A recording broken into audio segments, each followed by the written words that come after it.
Hi, I'm Tim. Welcome to our channel, and thanks for logging on.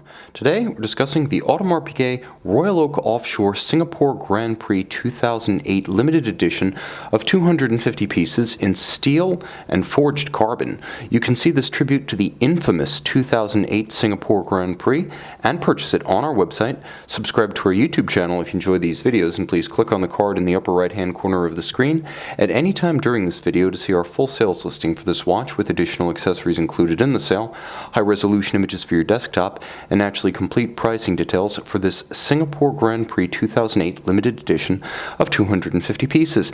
Now, of course, the 2008 Singapore Grand Prix will go down in history as an infamous incidence of not so much team orders as team orders and team carnage, as Nelson Piquet deliberately crashed his car to bring out a safety period in an endeavor to help his teammate, Fernando Alonso, also of F1, win the race, which Alonso dutifully did. It also resulted in a multi-year ban from the sport of Renault F1. Fortunately, however, the timepiece associated with this moment in history is timeless. This watch, handsome, versatile, punchy, and with the combination of steel and forged carbon, unique even in the somewhat overpopulated annals of Royal Oak Offshore limited editions. This is just a handsome watch.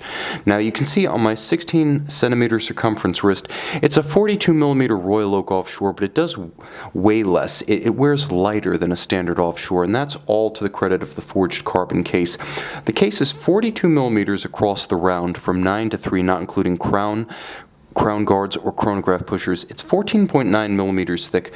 Now, from lug to lug, it's 54 millimeters across the wrist from carbon to carbon tip. But if you were to measure the plots, the intermediate links, it actually extends the watch out to approximately 57.5, 58 millimeters. So you see how there's a little bit of flare that you can't pull straight down?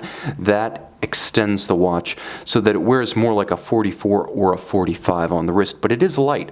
And again, it's all down to the forged carbon, which is molded, pressurized, and cured to create the iconic Royal Oak Offshore lines and dimensions. And you'll even note the hairline tapered bevel of the metal version is present and correct. It is a line-for-line reproduction faithfully in high-tech material of the watch that you get in metal. It's also somewhat more intriguing as F1 is all about the fusion of high-tech materials. You can see here the watch largely mimics that practice, but first let's talk about the strap. As you can see, it's a perforated leather in the form of vintage driving gloves. This is not the imagery of modern Formula One. That's tied up in the carbon fiber. This is more of a romantic tribute to old-style automotive competition, the era when drivers would actually put on and lace up their leather driving gloves and grip a wheel with perforated leather.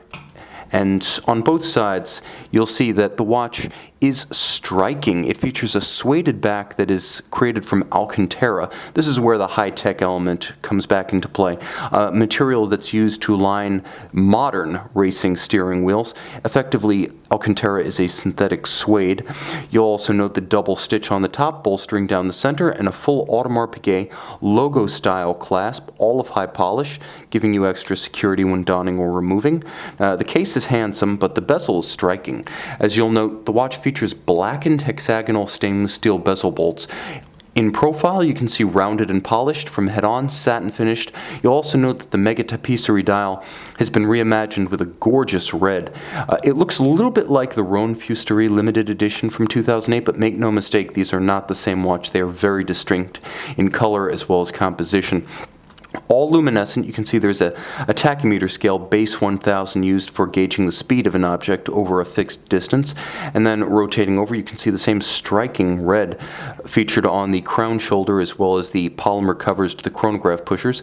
You can see the traditionally recessed date for the Audemars Piguet Royal Oak Offshore. Of course, it's a modular complication with the pushers resting somewhat above the plane of the crown as they are modular on top of the base caliber, and the base caliber is contained beneath this commemorative caseback. As you can see, the official logo of the 2008 Singapore Grand Prix, as well as the individual numbering of this particular unit. Underneath that caseback is an Audemars Piguet caliber 3126 automatic with a 3840 Dubois de Praz vertical clutch chronograph module. It gives you 50 to 55 hours of power reserve, automatic winding. It features hacking seconds, so if you were to unscrew the crown and pull it to extremity, you do halt the balance, you can synchronize to a reference time. There is also a quick set functionality for the dates. You can rapidly cycle it should the watch run down or encounter an irregular length of month. Now with the Audemars Piguet base caliber, you do have a significantly longer power reserve than the old JLC. You also have a statelier 21,600 vibration per hour beat rate and a full balance bridge anchored on both sides with a free-sprung index to permit the watch somewhat more impact and vibration resistance than you would have found on the older JLC.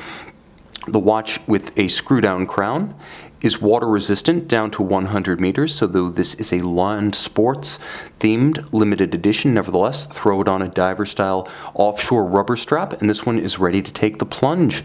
This is a full featured high-tech material, lightweight, commemorative chronograph that happens to be associated with one of the more memorable modern episodes of motorsports malfeasance, an infamous race, an unforgettable watch.